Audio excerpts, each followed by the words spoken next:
I was a sophomore in high school when I told God no. At that age, all I could think about was my boyfriend, partying, and pretty much just living life on my own terms. So when God knocked on the door of my heart, I said no, because I didn't want to miss out on life, and I didn't want Him to stop me from having fun.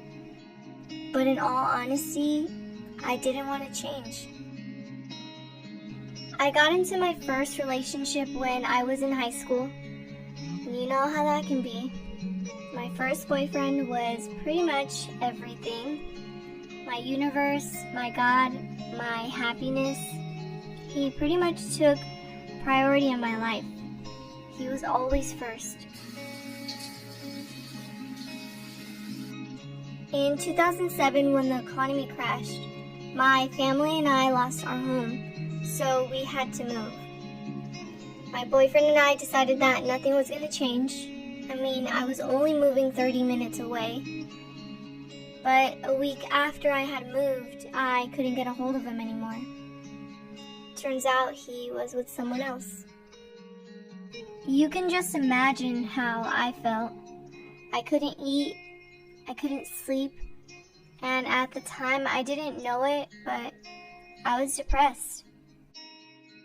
Because that's what happens when you allow your happiness to come from something that you could lose. I called my sister on the phone that summer, and I wanted her to tell me what I wanted to hear.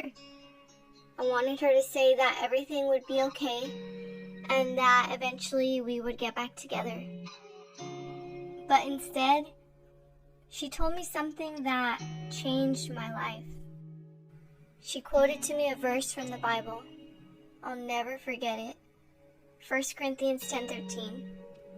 And she said to me that God would not give me more than what I could handle, and that He would give me a way out of what I was going through. I had walked very far away from God at that point in my life, but with all my heart, I believed that what my sister said was true. I believed that God would give me a way out of the misery. That day, God knocked on the door of my heart once again, and this time I said yes.